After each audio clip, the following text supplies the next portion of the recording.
Ya, shalom Bapak Ibu. Apa kabarnya? Luar biasa, puji nama Tuhan, senang sekali bisa kembali bertemu dengan Bapak Ibu di tempat ini.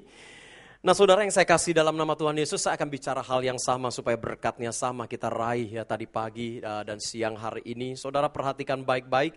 Memang kalau kita perhatikan gembala sidang kita Pak Niko sudah mendapatkan juga di Matius 7 ayat 14 ya, dikatakan demikian karena sesaklah pintu yang menuju kehidupan dan setiap orang yang dikatakan sulit untuk mendapatinya. Saudara, bicara perkara kerajaan sorga, bicara kita masuk sorga itu bukan perkara yang mudah. Ya, hari-hari ini orang-orang saya percaya mereka menjaga hidup mereka menjaga kekudusan, mereka menjaga hidup mereka supaya berkenan di hadapan Tuhan, mungkin melalui perbuatan yang baik. Saudara, tapi perhatikan ada satu perkara yang seringkali orang lupakan, bahkan hamba Tuhan lupakan, jemaat Tuhan lupakan, yaitu apa? Perkara hati kita. Sebab pada saat hidup kita, hati kita dikuasai dengan sesuatu yang tidak baik, masih penuh dengan kecemaran, masih penuh dengan kekecewaan, masih penuh dengan sakit hati. Firman Tuhan berkata dalam Matius pasal 6 ayat 14 dan 15 dikatakan demikian, jikalau engkau tidak mengampuni, maka Bapamu di surga juga tidak akan mengampuni kita. Setuju, katakan amin. Salah satu dosa yang membawa kepada maut, betapa hebatnya kehidupan berjemaat kita. Betapa hebatnya kita melayani Tuhan, menjadi seorang pendoa, dipakai Tuhan luar biasa. Tapi kalau hati kita tidak berkenan di hadapan Tuhan, saudara. Ini satu fakta realita yang dialami di lapangan. Ya, kadang-kadang saya melihat pelayan-pelayan Tuhan dipakai Tuhan luar biasa dalam berdoa syafaat. Mereka bisa seminggu doa puasa 2-3 kali, saudara. Tapi maaf, di tengah pelayanan masih benci kepada mertua, masih benci kepada suami, masih benci kepada istri. Saudara perhatikan baik-baik. Saudara, aktivitas pelayananmu, kehebatan rohanimu apapun juga akan runtuh kalau hati ini belum dipulihkan. Makanya supaya hidup kita berkenan di hadapan Tuhan, bukan hanya kita menjaga kekudusan hidup kita, bukan hanya kita hidup takut akan Tuhan, tapi hati kita ini harus dijaga. Setuju, katakan amin. Ya, coba buka Alkitab saudara, Amsal pasal 4 ayatnya yang ke-23. Amsal 4 ayatnya yang ke-23. Satu ayat firman Tuhan yang sudah tidak asing. Saya rindu kita baca firman Tuhan ini, satu ayat ini bersama-sama dengan suara nyaring dengan kompak. Di multimedia juga sudah ada. 3, 2, 1. Jagalah hatimu dari segala kewaspadaan, karena dari situlah terpancar kehidupan. Saudara perhatikan baik-baik. Saudara, kalau kita nonton film-film zaman Romawi kuno, saudara. Ya, kebetulan kemarin saya baru balik belajar sejarah Alkitab juga di Turki, gereja Asia kecil, 7 gereja Wahyu di sana. Saya bawa grup juga yang cukup besar untuk belajar Alkitab. Nah, di sana juga ada terkenal, kalau saudara ke Turki, ada satu tempat namanya Troy, ya, satu legenda, ya, seorang pahlawan yang bernama Achilles, saudara. Ya, kita mungkin pernah nonton film yang namanya Samson, ya, pernah nonton film yang namanya Hercules. Nah, kalau Bapak Ibu perhatikan zaman dulu itu laki-lakinya tinggi-tinggi besar dan berotot. Dan orang menganggap kalau mereka punya otot yang besar, punya otot yang hebat dikatakan, maka mereka dikategorikan sebagai orang hebat. Ya.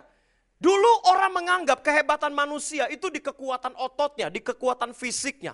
Tetapi perhatikan baik-baik, dengan berubahnya zaman mulai ditemukannya berbagai macam teknologi. Sekarang semua serba high-tech, komputer yang canggih, internet yang canggih, alat perang yang luar biasa canggihnya. Pemikiran kehebatan manusia, kekuatannya di otot, itu mulai bergeser, saudara. Orang mulai menganggap kehebatan manusia bukan lagi di ototnya, tapi ada di otaknya. Ya, makanya di seluruh dunia kalau saudara perhatikan, berbagai macam dunia, berbagai macam negara menciptakan alat pelindung kepala. Lutut boleh luka, kepala ini tidak boleh luka. Setuju, katakan amin. Tapi barusan Amsal 4 ayat 23 kebenaran firman Allah berkata, jagalah hatimu dari segala kewaspadaan, karena dari situlah terpancar kehidupan. Bapak Ibu perhatikan, kehebatan manusia itu bukan ada di ototnya, kehebatan manusia bukan ada di otaknya, tapi sumber kehidupan manusia itu ada di hatinya. Amin, saudara. Kalau hati Bapak Ibu dengan saya beres, rumah tanggamu pasti beres, keluargamu pasti beres, bisnismu pasti beres. Bahkan kalau hati kita beres di hadapan Tuhan, tubuh kita akan jadi sehat. Penyakit mikir nyerang kita. Kenapa? Karena firman Allah berkata, hati yang gembira adalah obat yang manjur. Kasih tepuk tangan buat Tuhan Yesus. Haleluya. Nah Bapak Ibu, kenapa Hati ini sangat penting di akhir zaman ini untuk dijaga, saudara. Karena kalau saudara perhatikan semua sumber kejahatan yang terjadi saat ini di dunia, itu sumbernya dari dalam hati. Ya, nah saya akan bagikan beberapa poin. Kenapa kita perlu menjaga hati, konsekuensinya kalau nggak jaga hati apa, dan bagaimana cara saudara menjaga hati. Coba yang pertama, buka Markus pasal 7, ya, ayat 21, ayat 23. Ini sumber kejahatan semua di kolong langit dimulainya dari hati. Bapak Ibu perhatikan baik-baik. Markus 7, 21 sampai 23, demikian firman Tuhan. Sebab dari dalam ini dari mana? Dari hati orang. Perhatikan, timbul segala pikiran jahat, percabulan, pencurian, pembunuhan, perzinahan, keserakahan, kejahatan, kelicikan, hawa nafsu, iri hati, hujat, kesombongan, kebebalan, semua hal-hal jahat ini timbulnya dari dalam dan menajiskan orang. Saudara perhatikan, semua sumber kejahatan ini timbulnya dari dalam dan menajiskan orang, saudara. Ya, makanya poin pertama kenapa hati perlu dijaga, saudara menyadari segala sesuatu itu sumbernya dari dalam. Saya ambil contoh. Saya kebetulan sering diundang khotbah di WBI, saudara. Ya, dari berbagai macam gereja. Nah, seringkali saya perhatikan ibu-ibunya itu, ya pengurusnya seringkali lapor begini, Pak Pendeta, kadang-kadang kita di gereja pakai tas bermerek sedikit aja, kiri kanan mulai kasak kusuk. Ya, biasanya ini orang yang hatinya nggak benar. Begitu temennya lihat temennya pakai tas branded, ya saudara, udah mungkin yang harganya mahal begitu, mulai bilang begini, paling-paling KW 2, paling-paling made in Mangga 2. Atau mungkin yang beli di Lohu tuh yang dicungkuk gitu, saudara. Ya, itu sumbernya dari mana? Dari dalam dan akhirnya keluar sesuatu yang tidak baik. Nah, saudara perhatikan baik-baik, hati ini perlu dijaga. Nah, di dalam pelayanan saya anugerah Tuhan, saudara. Ya, karena saya keliling ya cukup banyak lah, saudara, dan melayani pelepasan. Nanti bulan depan saya juga diundang di Melbourne untuk berbicara. Nah, saudara, kalau saya perhatikan dari orang-orang yang punya kasus-kasus, misalnya mereka jatuh dalam perselingkuhan, mereka jatuh bisa dalam pemerkosaan, dan ini bukan orang-orang yang dari segi intelektual mereka pendidikannya pas-pasan. Ada mereka yang intelektualnya sudah tinggi, ya. Dan setelah kita layani, kita doakan, ya, bahkan kalau saudara pernah lihat satu tayangan di televisi, yaitu di RCTI, saya pernah lihat, itu sekarang diambil MNC acara itu kalau nggak salah, itu tayangannya suka malam. Nah, judul acaranya kalau nggak salah, Masihkah Engkau Mencintaiku? Saya nggak tahu masih ada nggak itu, saudara. Ya, saya udah jarang nonton, biasanya kalau pulang pelayanan malam sama istri saya suka nonton. Karena di situ banyak bicara hal-hal yang bisa menjadi inspirasi untuk hamba Tuhan untuk berkhotbah, saudara. Ya, suatu hari kalau saya lihat acara tayangan itu, udah lama, saudara, mungkin 2-3 tahun yang lalu. Tiba-tiba saya perhatikan memang ada satu kasus konflik dalam rumah tangga, ya, di mana pelaku dalam acara tersebut, saudara, kecuali presenter, itu mukanya ditutup pakai topeng gitu. Hanya kelihatan bibirnya dan hidungnya dan sedikit dahinya seperti itu, saudara. Nah, tiba-tiba dalam acara tersebut, saya baru taruh Alkitab saya tiba-tiba interest, tertarik untuk nonton. Ya, karena dalam acara tersebut, ada seorang suami terus menghakimi istrinya, menghakimi mertuanya. Pokoknya dihakimi dan mereka putuskan untuk cerai pada saat itu, saudara. Wah, saya bilang nih menarik nih, Mi. Kita nonton, wah ini kayaknya seru nih. Ada apa nih, kok suaminya begitu menjudge keluarga daripada istrinya seperti itu, saudara. Ya pokoknya istrinya bersalah segala macam. Dan tiba saatnya, singkat cerita, presenternya bilang begini, baik Bu, sekarang Bapak kan sudah bicara, sekarang kami persilakan. Tiba saatnya giliran istri Bapak yang berbicara. Suaminya duduk, istrinya dengan lembut berdiri, di balik topengnya kelihatan, matanya mulai berkaca-kaca, dan dia bilang begini, sebelum saya bicara, saya ingin tayangkan satu cuplikan video yang saya syuting. Semua penasaran, saudara. Dan akhirnya video itu ditayangkan, ternyata pembantu rumah tangganya ditutup juga pakai topeng, mulai bersaksi bilang begini, saudara. Ini buat inspirasi saya berkhotbah. Dia bilang begini, saya diperkosa Bapak beberapa kali, dan saya menggugurkan kandungan sudah lebih dari 2 kali. Perkataan pembantu itu belum selesai, langsung keluarga daripada pihak istri ini, suami ini langsung bangkit berdiri dan marah-marah, dan dia berkata, gak mungkin anak saya sebejat itu, kami keturunan ningrat, darah kami biru. Padahal di black darahnya juga merah gitu, saudara. Kami keturunan orang kaya, anak saya berpendidikan. Nggak mungkin sebejat itu. Saudara, apa yang terjadi saudara? Ya. Dan akhirnya presenter mempersilahkan untuk bapak ini membela diri. Dan tiba-tiba saya perhatikan di balik topengnya mulai ada rasa cemas dan takut dari bapak ini di saat suruh berbicara. Dan disitulah Tuhan ngomong begini sama saya. Waktu bapak ini mulai cari alasan dan dibilang begini, ya memang saat itu saya pulang agak siang, di rumah tidak ada orang, gara-gara, nah ini orang kalau udah salah cari kambing hitam. Gara-gara pembantu lagi ngepel, ya, dan gara-gara kursi nyangkutin rok pembantu yang disalahin kursinya, ya, maka dia maaf, ya seperti itulah, ya nggak bisa mengontrol emosi, terjadilah tindakan pelecehan seksual itu, saudara. Dan itu tidak lakukan sekali. Saudara, tiba-tiba Tuhan saat saya nonton dia bilang begini, sebenarnya bukan masalah aurat dalam wanita itu kelihatan sehingga orang ini terangsang. Tapi memang dasar hatinya sudah busuk, hatinya sudah nggak benar, hatinya penuh kecemaran. Kalau hati kita busuk, maka keluar yang tidak baik. Segala sesuatu itu dilihat dari buahnya, katakan amin.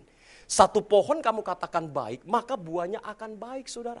Ya, orang tua kita di zaman dulu, saudara, selalu bilang begini, bapak lo tuh sebenarnya mulutnya baik, hatinya baik, mulutnya doang yang jahat. Ya, misalnya ngomelnya terlalu pedas, ya. Mama lo tuh sebenarnya hatinya baik tapi mulutnya jahat. Saudara perhatikan, bukan apa yang masuk yang menajiskan orang, tapi apa yang keluar. Makanya di poin pertama, kenapa hati kita perlu dijaga? Supaya Bapak Ibu dengan saya bisa menjadi manusia yang baik. Kalau hati kita tidak dijaga, kita akan jadi manusia yang jahat. Yang setuju katakan amin, saudara. Ya, hati ini perlu dijaga. Di poin pertama firman Allah berkata, jagalah hatimu dari segala kewaspadaan, karena dari situlah terpancar kehidupan. Kasih tepuk tangan buat Tuhan Yesus. Haleluya. Saudara, yang kedua, buka 1 Samuel 16 ayat 7. Ya. 1 Samuel 16 ayat 7 dikatakan demikian, tetapi berfirmanlah Tuhan kepada Samuel, janganlah pandang parasnya atau perawakan yang tinggi, sebab aku telah menolaknya. Bukan yang dilihat manusia, yang dilihat Allah. Manusia melihat apa yang di depan mata, tetapi Tuhan melihat hati. Nah, kisahnya begini. Suatu hari Tuhan berfirman kepada Samuel, Samuel, kamu ke tempat Isai. Samuel tanya, ngapain Tuhan? Karena salah satu anaknya akan saya urapi jadi raja. Samuel ke tempat Isai, dan Isai mendapatkan pesan meses dari Tuhan. Wah, sebagai orang tua senang. Karena salah satu anaknya akan jadi raja. Wah, pejabat tertinggi, saudara. Nah, saat itu Samuel bilang begini, keluarkan 10 anakmu. Nah, anak Samuel ada 7. Ya, laki-laki 7, wanitanya 3, jadi 10. Ya, saat itu yang dikeluarkan hanya laki-laki memang untuk jadi raja. Abinadab keluar. Syama keluar. Eliab keluar, posturnya tinggi-tinggi gede, saudara. Wah, mungkin hampir 2 meter, badannya bidang, dadanya bidang. Saudara, waktu Eliab, Nadab, ya, itu keluar Syama juga, saudara. Tiba-tiba Samuel menurut pemandangan dia bilang begini, wah ini kayaknya cocok keren jadi raja nih. Ini kalau pakai baju raja, baju kebesaran, cocok banget jadi raja. Ya, kayaknya ini cocok diurapi jadi raja. Tapi saat itu Tuhan tahu hati Samuel. Dan Tuhan bilang begini, Samuel, bukan itu. Manusia melihat penampilan, tapi Tuhan melihat hati. Amin, saudara. Saudara perhatikan, sukses gagal seseorang bukan karena penampilannya. Bukan karena sekolah tinggi. Saudara perhatikan, saat itu tiba-tiba Samuel bilang begini ke Isai, Isai, masih ada anak-anakmu? Ada, tapi ini sengaja gue gak display.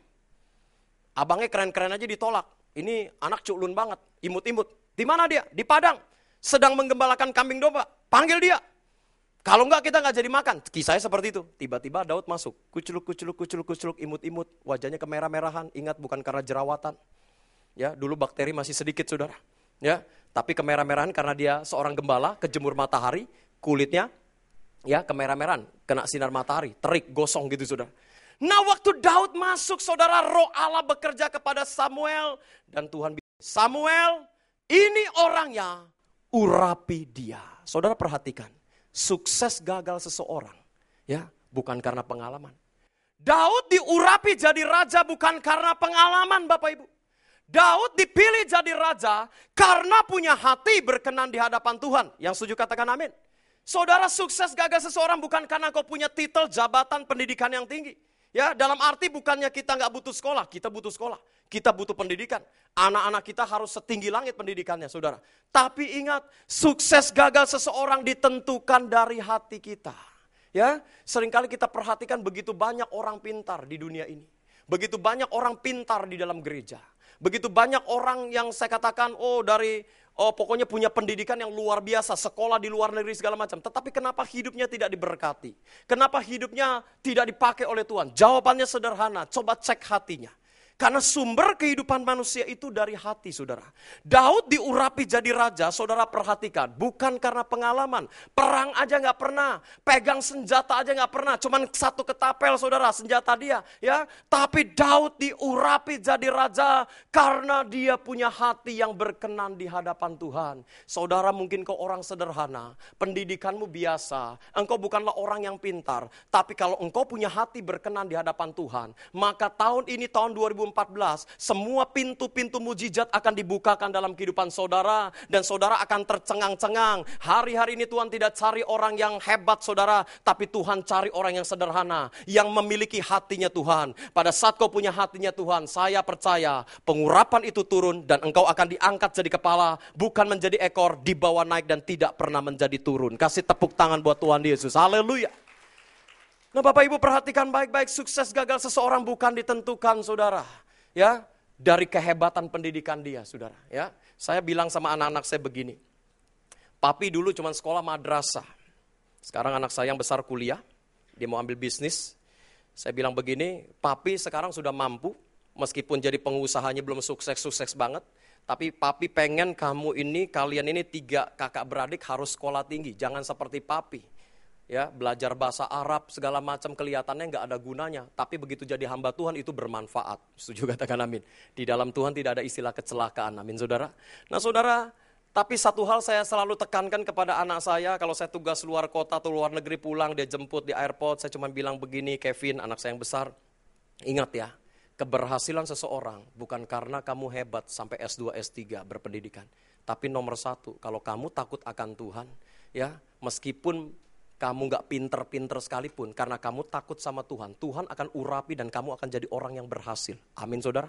Kalau saudara perhatikan orang-orang yang sukses, itu cuma satu, hati mereka itu berpaut kepada Tuhan, mengandalkan Tuhan sepenuhnya. Di tengah kesibukan mereka, di tengah kesibukan apapun yang mereka lakukan, waktunya buat Tuhan, mereka prioritaskan, maka berkat Tuhan akan mengalir.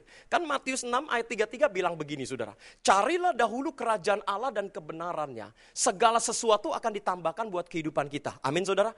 Kalau kita sudah mencari dahulu kerajaan Allah dan kebenarannya, maka percaya bisnismu Tuhan pasti pelihara. Amin. Keluargamu dia pasti pelihara. Rumah tanggamu pasti dipelihara. Sukses gagal seseorang bukan ditentukan karena kehebatan dalam berpendidikan, saudara. Saya punya satu pengalaman tahun kemarin.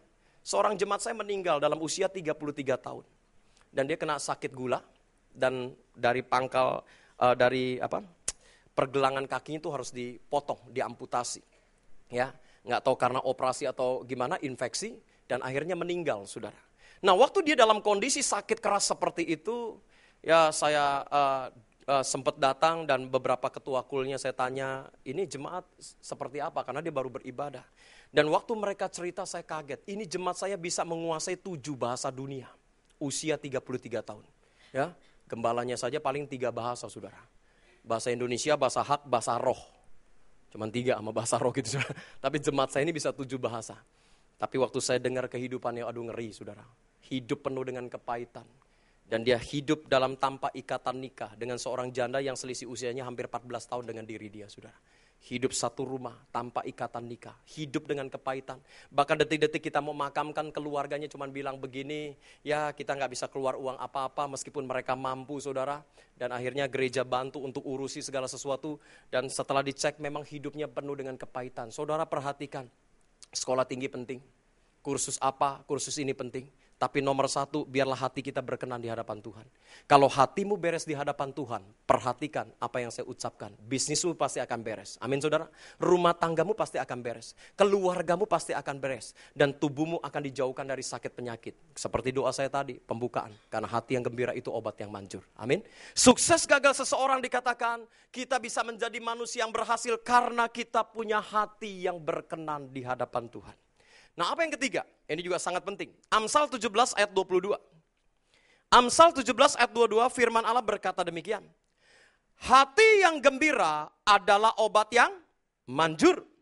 Tetapi semangat yang patah itu mengeringkan tulang. Saudara, ayat Alkitab ini menjawab semua apa yang saat ini dilakukan di kolong langit ini di seluruh muka bumi, saudara. Sampai ada orang melakukan namanya terapi tertawa. Saudara, kenapa firman Allah berkata hati yang gembira adalah obat yang manjur? Seorang dokter dari Jepang yang bernama Dr. Masarusan, dia mengadakan satu riset. Biasanya kalau dalam seminar luka batin suka saya bagikan. Dia bagikan berbagai macam jenis kelompok penyakit yang disebabkan oleh luka batin. Ya, dan dia waktu saya melihat riset dia seperti ini, wah ini Amsal ini dahsyat banget. Hati yang gembira, obat yang manjur. Kenapa? Karena dia katakan demikian saudara. Di saat saudara dengan saya sukacita, misalnya saudara senyum sekali aja, coba senyum kiri kanan. Waktu kita senyum, itu ternyata udah diselidiki, tubuh ini membentuk enzim. Ya, waktu saudara senyum 2 kali, senyum lagi 2 kali kiri kanan. Ini enzim yang terbentuk membunuh kuman. Dan waktu saudara tertawa dengan sukacita, enzim yang terbentuk membunuh kuman dan kuman itu mati semua. Dahsyat gak? Makanya orang yang sukacita percaya panjang umur sehat sempurna. Amin. Kalau saudara dibawa stres, apa-apa dibawa stres saudara, penyakit itu ngikut semua ke tubuh kita. Makanya hidup harus happy. Ya, seringkali saya dalam seminar, misalnya ratusan orang hadir, mereka nggak kenal kiri kanan. Saya cuma bilang begini, sama kiri kanannya kenal nggak? Nggak kenal. Ya, kalau kalian kiri kanan nggak kenal aja, begitu senyum aja ke sebelahnya, itu 1 kali senyum curiga hilang. Amin saudara. 2 kali senyum itu dikatakan apa? Jadi sahabat. 3 kali senyum hati penuh damai. Ya, 4 kali disenyum katakan apa? Beban itu dari rumah itu rontok jadi ringan saudara. 5 kali senyum, berkat rezeki datang. Ada amin? 6 kali senyum, gigi kering, saudara. Makanya dikatakan hati yang gembira, obat yang manjur. Tapi ingat, yang jadi persoalan, gampang gak sih bikin hati ini gembira? Dan apakah Tuhan itu bisa jaga hati kita? Ya, kan ada lagunya. Tuhan inilah yang ku mau, kau menjaga hatiku. Tuhan bisa gak sih jaga hati kita Bapak Ibu? Saudara, perhatikan, yang bisa jaga hati kita itu diri kita sendiri. Tuhan kasih kemampuan. Ya, saudara mau sukacita atau tidak, itu keputusanmu untuk bersukacita. Yang bisa jaga hati kita itu diri kita. Memang gak gampang untuk jaga hati. Kenapa? Karena banyak situasi di dalam kehidupan kita yang membuat hati kita ini gampang kecewa, terluka. Melalui apa? Orang-orang di sekitar kehidupan kita. Misalnya, punya mertua yang cerewet kayak knalpot bajai pecah. Suami yang kasar. Anak-anak yang memberontak. Karyawan yang bikin jengkel. Keadaan di sekitar kita seringkali membuat damai sejahtera ini hilang saudara. Ya, kita bisa jaga hati atau tidak. Itu tergantung kita saudara. Lagi bawa mobil saudara dipepet orang. Waduh, rasanya emosi. Tadi ngobrol-ngobrol sama gembala saudara. Waduh, kesaksian luar biasa juga. Ternyata mantan pacinko, bawa mobilnya suka ngebut-ngebut saudara. Ya, begitu sudah bertobat, dikepot orang, udah gak marah-marah lagi. Tapi hatinya masih kesel, nah itu belum beres.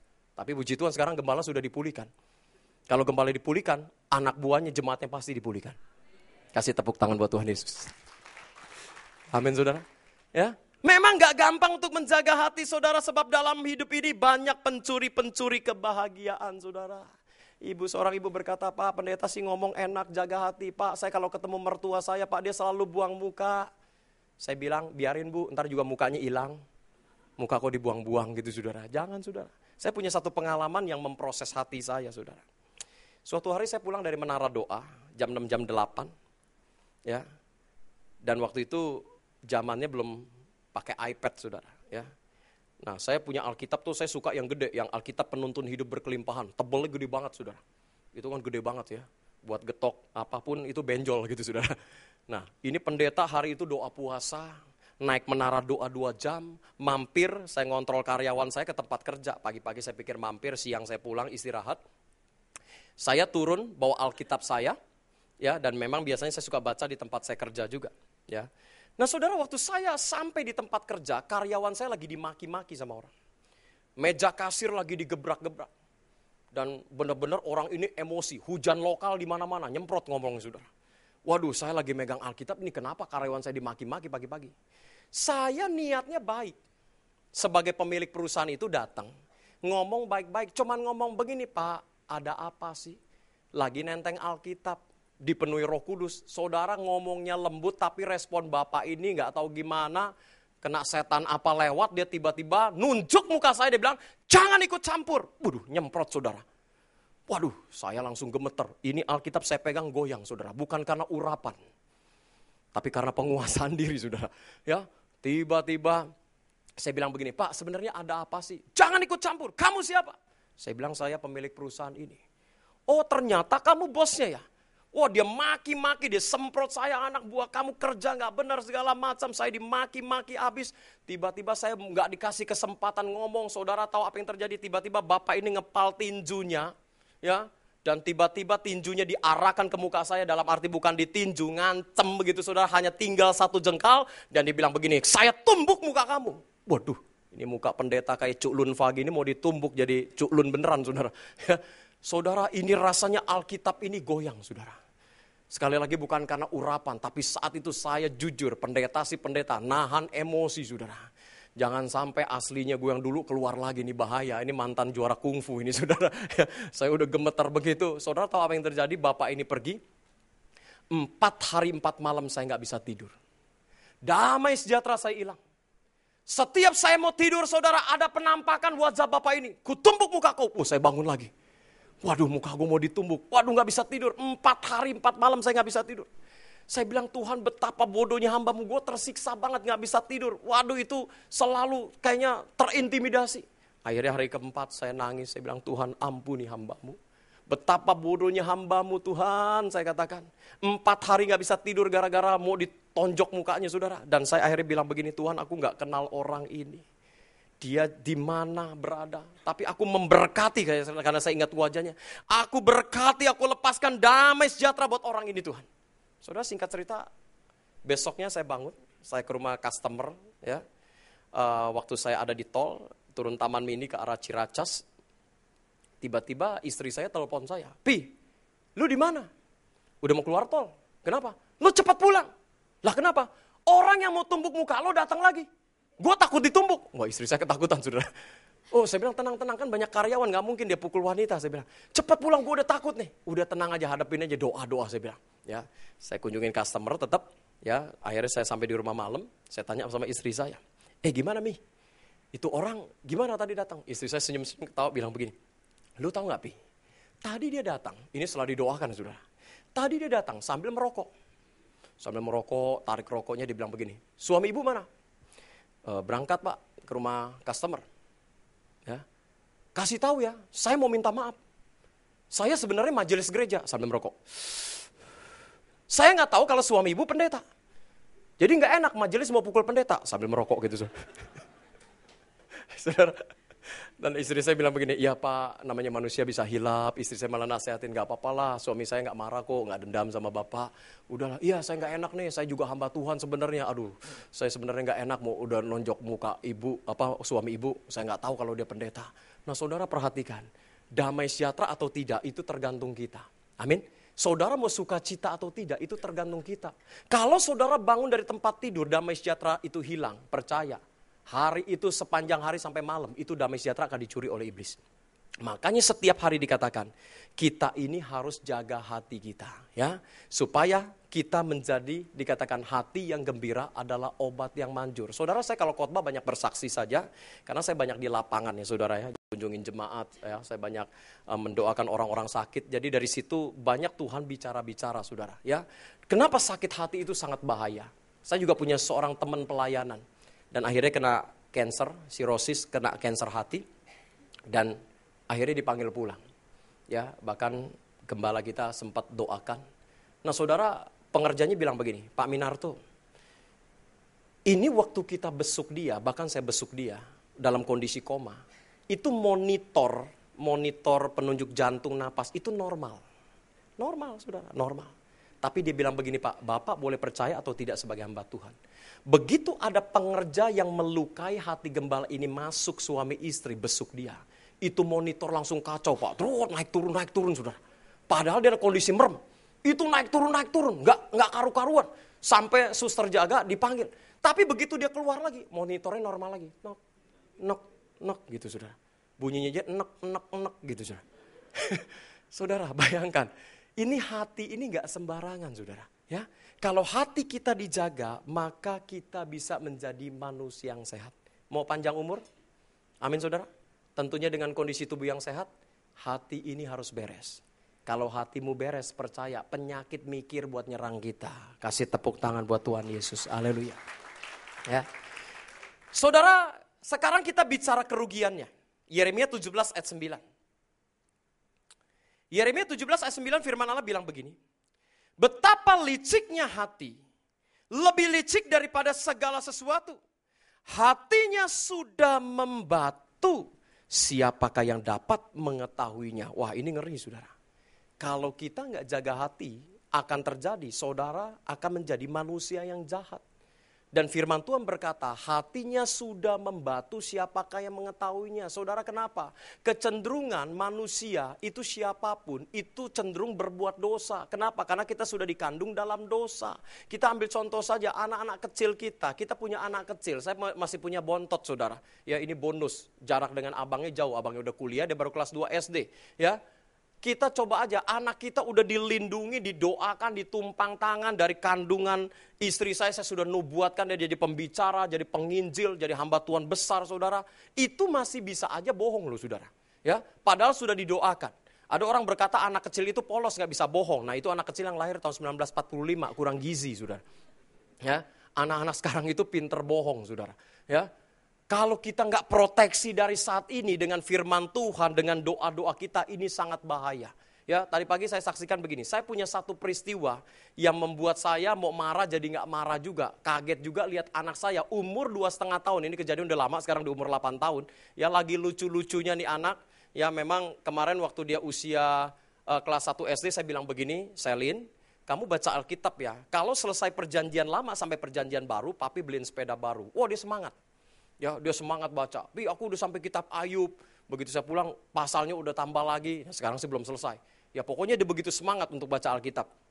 Nah, suatu hari waktu dia usia 2,5 tahun, istri saya tuh pulang belanja. Bawa belanjaan seperti itu, saudara beres-beresin sayur segala macam. Tiba-tiba apa yang terjadi, handphonenya itu ditaruh di tempat yang pendek seperti ini. Meja hamba Tuhan ini, saudara. Ya. Nah istri saya masak, sibuk masak, si Jocelyn turun, liatin maminya masak, dilihat, ada 2 handphone maminya. Ya namanya anak kecil polos, dia bawa 2 handphone maminya dan dia masuk ke kamar mandi. Ya tiba-tiba di kamar mandi itu dia lihat ada ember, dia mulai nyalain air. Karena sering lihat mbaknya cuci, tiba-tiba dia lihat ada sabun colek, dia colek itu sabun colek, dia cocolin handphone. Dia mulai siram air, blebek-blebek dan dia mulai sikat, srek-srok. Handphonenya berbusa-busa saudara. Ya. Dan dia lihat ini waktunya dibilas nih seperti mbak bilas baju. Dia mulai bilas, blebek. Dia mulai angkat, kurang bersih, dikasih rinso lagi, sikat lagi saudara. Ya. Dan akhirnya setengah jam kemudian istri saya baru sadar. Lah ini handphone gue kemana? Ternyata si Selen kecil sedang nyuci handphone. Istri saya, aduh marah saudara. Dia bilang ampun Selen, handphone mami rusak deh. Salahnya istri saya setelah marah tidak ada pemberesan. Nanti kan saya akan saksikan di poin berikutnya. Ya, boleh marahin anak, boleh pukul anak, ada tempatnya di mana? Di belakang ini ya, saudara. Tapi dikasih tahu kenapa dipukul papi, kenapa dimarahin papi, supaya anak itu tidak melakukan kesalahan yang sama. Nah istri saya nggak ada pemberesan. Singkat cerita 1 bulan kemudian karena 2 kokonya laki-laki, dia ikut lompat-lompatan di sofa. Maminya bilang begini, Selin nggak boleh lompat-lompat, nanti jatuh bahaya, bisa keseleo, bisa patah kakinya. Ya, ngomongnya nggak terlalu keras, tapi respon si Selin kecil ini saudara, karena 1 bulan yang lalu dimarahin maminya, dia bilang begini, biarin kalau aku dimarahin lagi, aku cuci lagi nih handphonenya. Aku cuci lagi nih handphonenya. Bu Ila, ini anak pendeta udah didoain masih ngancem, saudara. Saya bilang sama istri saya, makanya lain kali kalau marahin anak harus ada pemberesan. Saudara, ini mungkin satu kesaksian, ya. Kita kalau melihat kondisi zaman sekarang, anak-anak kita usia remaja itu ngeri, saudara. Pergaulan bebas, free sex, ya. Semua sekarang jaringan internet bisa diakses melalui BlackBerry mereka, melalui handphone mereka. Nah, kalau kita sebagai orang tua tidak doakan mereka, sangat berbahaya. Sampai hari ini saya tidak izinkan ketiga anak saya untuk berangkat sekolah. Kadang-kadang capek. Misalnya pulang dari luar kota kadang-kadang jam 1 pagi. Saya jam 5 harus bangun, setengah 6 paling telat lah harus bangun. Menyiapkan mereka sekolah, jangan percaya hanya kepada pembantu. Ya kadang-kadang istri saya juga udah letih, saya tidak akan izinkan mereka keluar dari rumah sebelum kita seorang ayah, kepala rumah tangga, tumpang tangan dan memberkati anak-anak kita. Setiap suami katakan amin. Ya, kenapa? Karena kita suami ditentukan sebagai raja, imam, dan nabi. Suami-suami sekali lagi katakan amin. Istri-istri katakan aman. Kalau suami bertobat, istri pasti aman, saudara. Kenapa? Karena di luar sana pergaulan mengerikan.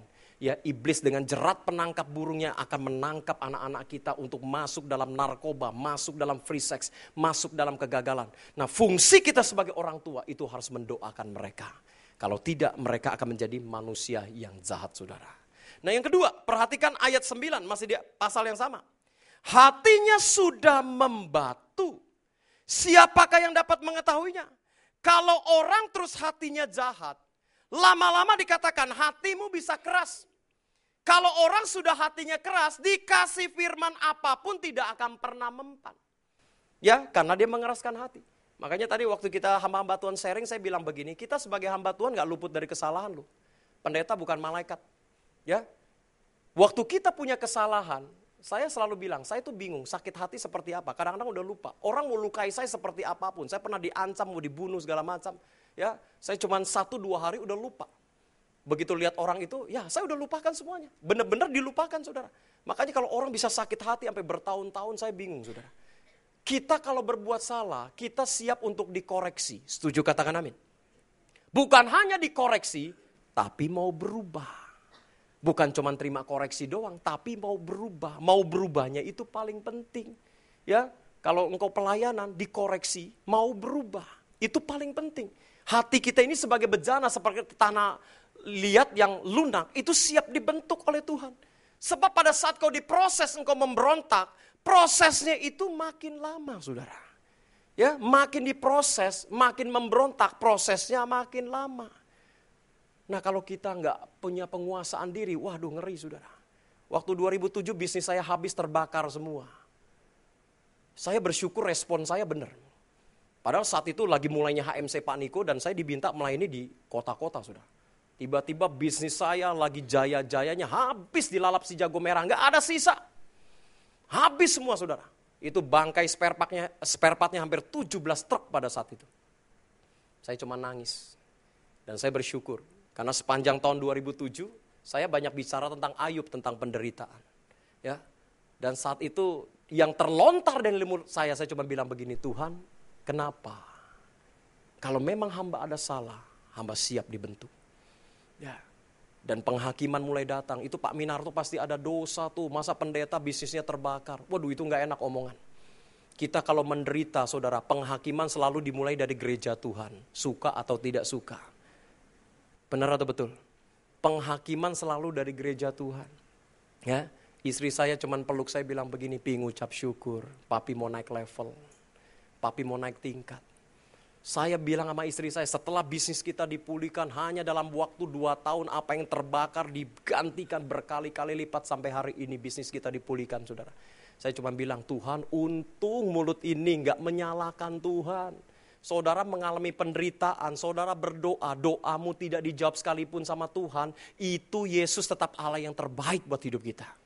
Tuhan gak pernah merancangkan sesuatu yang jahat.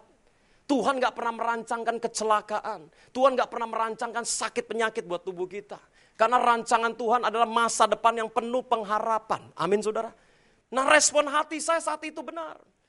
Saya berkata Tuhan gak peduli apa yang diucapkan orang, gak peduli saat itu semua bisnis bangkrut. Uang miliar, sekian miliar saya hutang, mobil semua harus dijual. Dan rumah saya sebentar lagi disita oleh bank, saya cuma mengucap syukur. Dan saya melihat waktu saya bisa mengucap syukur, pertolongan Tuhan itu tidak selalu datang secepat-cepatnya. Tapi pertolongan Tuhan selalu datang setepat-tepatnya. Tepat pada waktunya, Dia sanggup menolong kita. Kasih tepuk tangan buat Tuhan Yesus. Haleluya. Ya. Saudara, kalau kita diproses, hati ini harus lunak seperti bejana dari tanah liat, tanah lempung yang siap dibentuk. Sebab pada saat saudara mencapai satu titik hatimu keras, pendeta di depan khotbah apapun, itu firman percaya nggak ada yang buat engkau. Dan biasa kalau orang udah hatinya keras, itu firman yang dia terima bukan buat dia. Dia punya karunia membagi. Pendeta khotbah apapun dia ngangguk-ngangguk. Pendeta bilang jangan pelit, dia nengok mertuanya. Kena lu, rasain pelit. Pendeta ngomong jangan kikir, nengok lagi ke suaminya, kena tuh. Emak sama anak sama, satu pelit satu kikir. Ya, begitu pendeta ngomong kekudusan, aduh sayang si A nggak datang. Dia karunia membagi, lihat-lihat jemaat, wah ini cocok buat lu nih, ini cocok buat lu. Buat dia kagak ada. Nah ini orang yang punya masalah hati, saudara. Tapi jemaat di tempat ini tidak ada. Setuju katakan amin.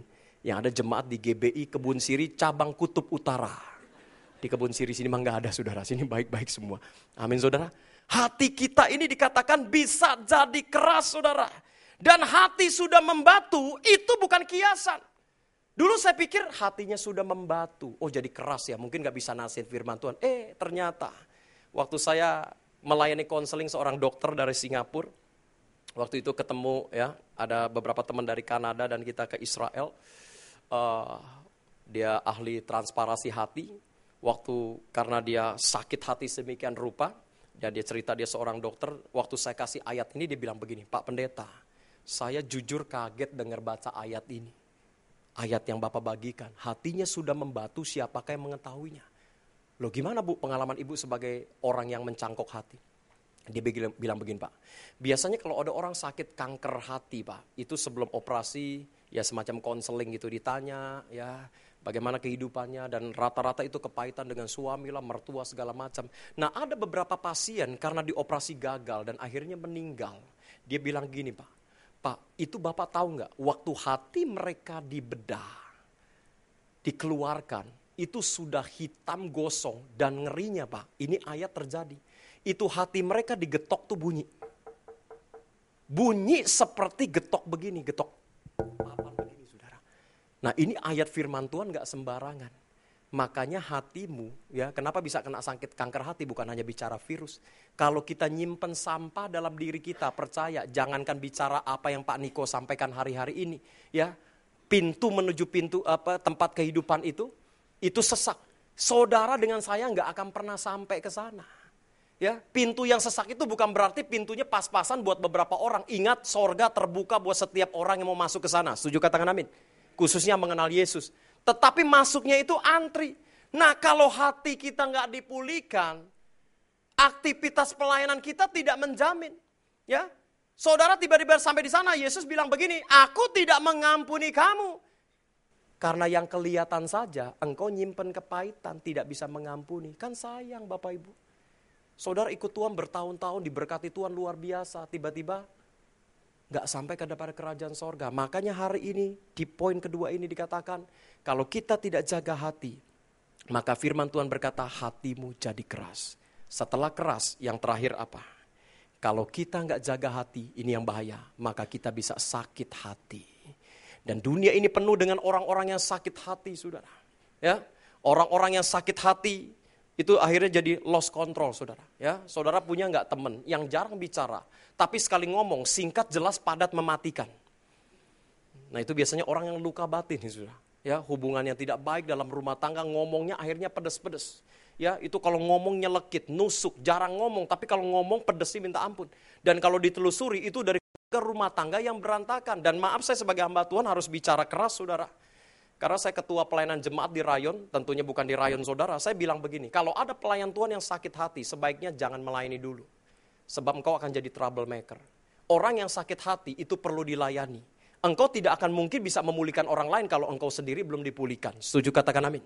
Ya, sebab orang yang sakit hati begitu terjun dalam pelayanan, dia akan jadi troublemaker, dia akan buat masalah. Kepahitan terus seperti itu, saudara. Makanya camp-camp dari Gembala Sidang kita Paniko itu bekerja luar biasa. Sampai ke benua-benua, sampai ke Asia segala macam, saudara. Karena apa? Sumbernya itu dari hati. Kalau hati nggak pulih, wah itu ngeri, saudara. Kenapa saya saat ini banyak concern dalam bicara tentang luka batin, saudara? Saya termasuk anak yang sangat dulu benci dengan papa saya. Jadi saya bersaksi ini bukan mempermalukan papa saya.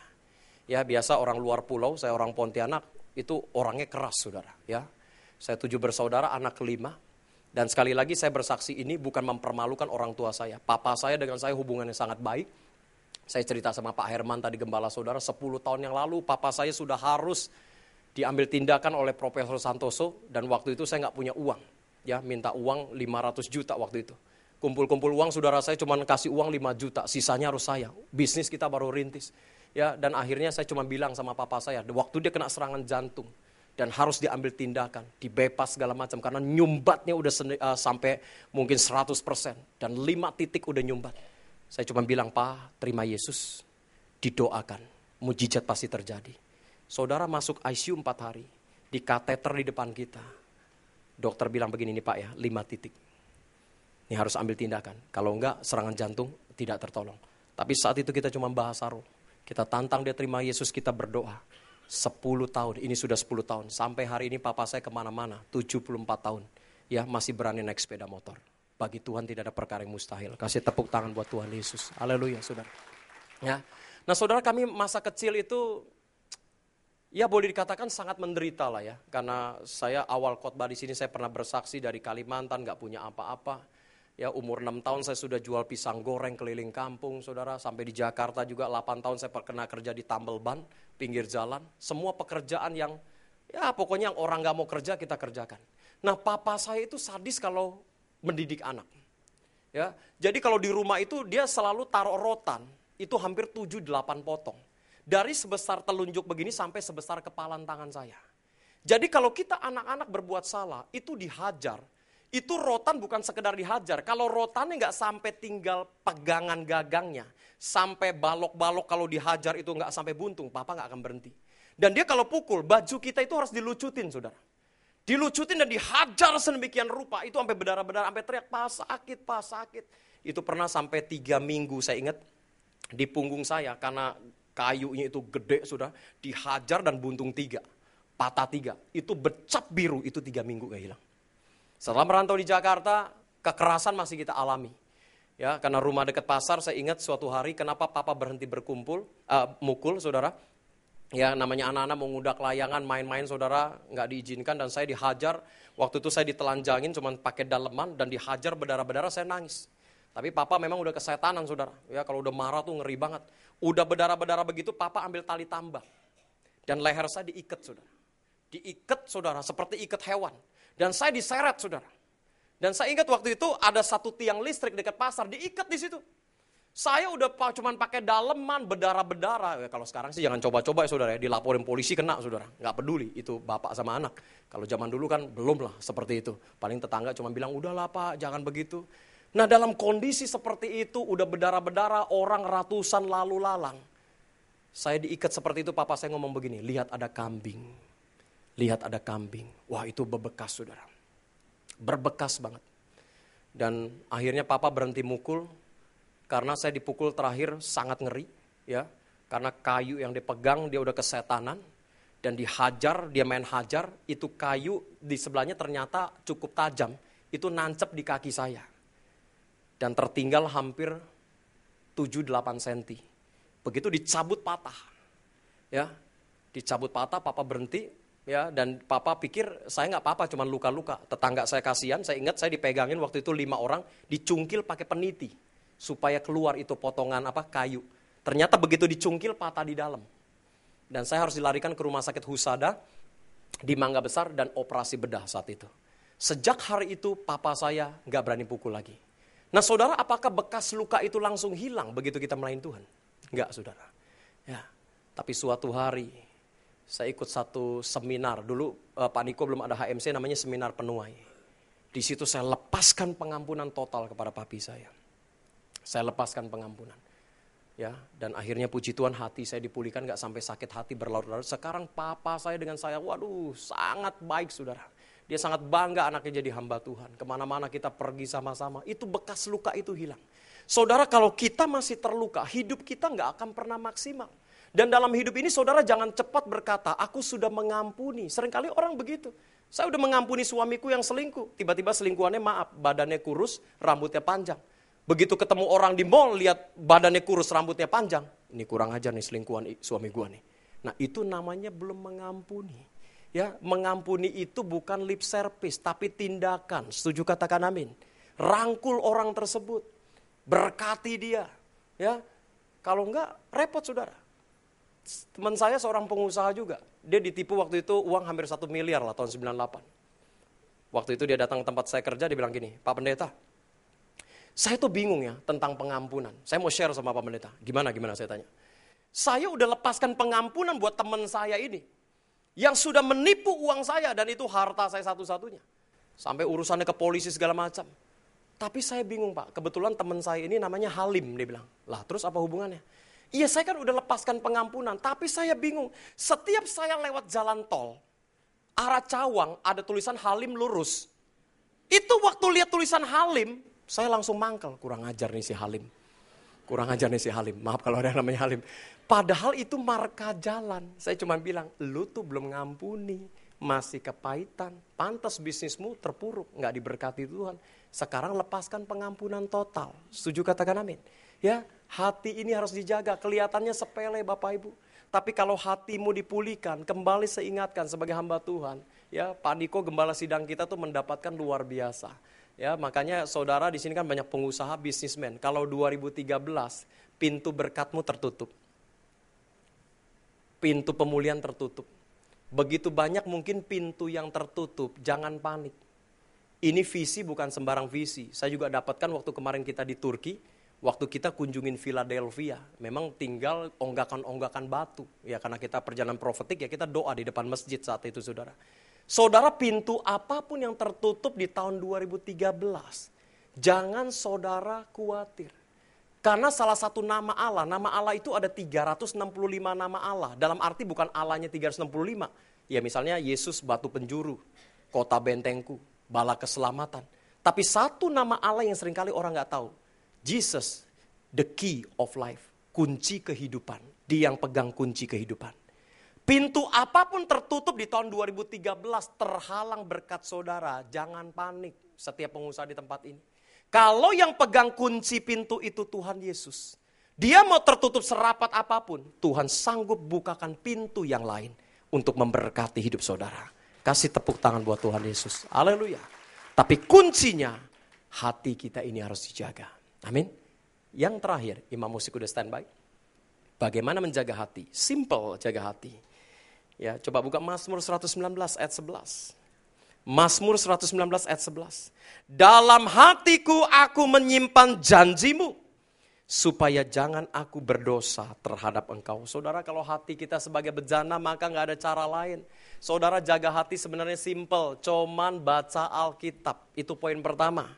Tapi yang kedua, Yesaya 11 ayat 13, saya bacakan, nanti saya akan uraikan singkat. Aku akan memberikan hati mereka yang lain dan roh yang baru di dalam batin mereka. Juga aku akan menjauhkan dari tubuh mereka hati yang keras dan memberikan mereka hati yang taat. Saudara, perhatikan, hati yang taat. Roh yang baru cuman saudara raih waktu saudara punya kesulitan tantangan itu melalui firman, melalui pujian penyembahan. Saudara perhatikan, iblis akan biarkan Bapak Ibu rajin ke gereja. Dia akan biarkan saudara rajin berdoa. Dia akan biarkan saudara rajin doa puasa. Ikutin kegiatan gereja. Ikut KKR ini, ikut KKR itu. Ikut seminar itu, ikut seminar ini. Saudara, tapi satu strategi iblis di akhir zaman. Yang dia tidak pernah biarkan apa kita orang percaya. Yaitu apa? Baca Alkitab. Setuju, katakan amin. Kenapa? Pada saat Bapak Ibu dengan saya rutin membaca firman Tuhan, ini Alkitab dahsyat saudara. Saya 3 kali ganti agama, belum pernah saya dapati, waduh ini firman yang luar biasa, firman yang hidup. Begitu saudara rajin baca Alkitab, begitu banyak janji-janji Tuhan dalam firman Allah ini. Sehingga waktu kita punya kesulitan, persoalan, tiba-tiba saudara nggak tahu ayatnya di mana, tiba-tiba lagi jengkel, keluar seperti komputer Pentium yang canggih. Jagalah hatimu dari segala kewaspadaan. Karena dari situlah terpancar kehidupan. Makanya kalau saudara baca Alkitab, ngerti atau tidak ngerti, saran saya tetap baca. Amin saudara. Nanti Tuhan yang akan urapi saudara, berikan hikmat, berikan pengertian. Jangan Alkitab dijadiin obat tidur. Begitu gak bisa tidur, baca satu pasal. Begitu pasal kedua, mulai 5 watt. Pasal ketiga tinggal 1 watt. Bangun besok pagi, Alkitab udah nutupin muka, saudara. Jangan saudara. Kalau engkau tekun baca Alkitab, ya, saya jujur ya, kalau saya ke rumah duka, tiba-tiba di dalam peti mati itu ditaruh Alkitab, saya akan ngomong sama yang keluarga yang meninggal, sebaiknya jangan. Ya, ada Alkitab buat bantal. Ketahuan waktu hidup nggak pernah baca Alkitab. Alkitab taruh dalam peti mati, nggak boleh. Ya, saudara. Ya, Alkitab itu buat menginjil. Amin. Memang adat masing-masing, ada yang pakai adat segala macam. Tapi ingat, Alkitab itu hanya kita baca waktu kita hidup. Setuju, katakan amin. Kalau saudara punya persoalan masalah apapun, waktu saudara masuk dalam hadirat Tuhan dan merenungkan firman Tuhannya, maka sungguh-sungguh apa yang menjadi visi gembala kita. Waktu hati kita dipulihkan, bisnis, rumah tangga, keluarga, kesehatan kita, Tuhan pasti bukakan. Dan di tahun 2014 ini, apa yang tidak pernah kau pikirkan, timbul dalam hati, itu Tuhan sediakan buat setiap orang yang hatinya dipulihkan. Kasih tepuk tangan buat Tuhan Yesus. Mari kita bangkit berdiri. Kita angkat pujian ini.